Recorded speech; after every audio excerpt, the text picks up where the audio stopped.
आज कबीर अपनी नानी के घर रहने आया था। जैसे ही उसने घर में कदम रखा, उसे आम के अचार और ताज़ी चमेली की खुशबू आई। नानी ने मुस्कुराते हुए कबीर को गले लगा लिया। नानी का घर हमेशा कितना अलग और सुंदर लगता था। शाम ढलने लगी और चारों ओर अंधेरा छा गया। जब सोने का समय आया तो कबीर को अपने घर की याद आने लगी। नानी के कमरे का बड़ा सा लकड़ी का बिस्तर उसे थोड़ा अजीब लग रहा था। खिड़की से आती हवा के कारण पर्दे धीरे धीरे हिल रहे थे। तभी नानी कमरे में आई। उनके हाथ में गरम दूध का एक गिलास था। उन्होंने कबीर के पास बैठकर कहा, क्या बात है कबीर, क्या तुम्हें नींद नहीं आ रही? नानी की आवाज में बहुत ममता थी। नानी ने कबीर को बताया, पता है कबीर, इस घर की रक्षा नींद की परी करती है। वह रात को अपनी जादुई छड़ी घुमाती है, जिससे घर की हर चीज मुस्कुराने लगती है। ये हिलते हुए पर्दे तो बस परी के स्वागत में नाच रहे हैं। कबीर ने खिड़की की ओर देखा।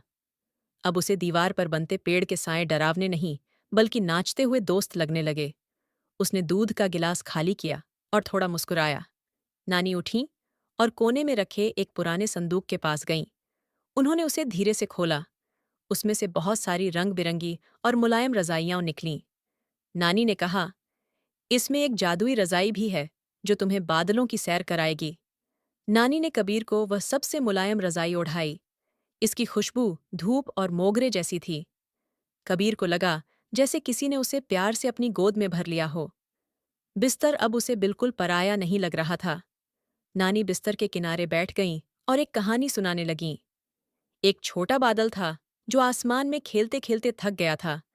उसे एक नर्म और प्यारी जगह चाहिए थी जहां वह चैन से सो सके। नानी की आवाज धीमी और सुरीली होती गई। नानी की कहानी सुनते सुनते कबीर की पलकें भारी होने लगीं। कमरे में लगी दीवार घड़ी की टिक टिक अब उसे एक लोरी की तरह लग रही थी।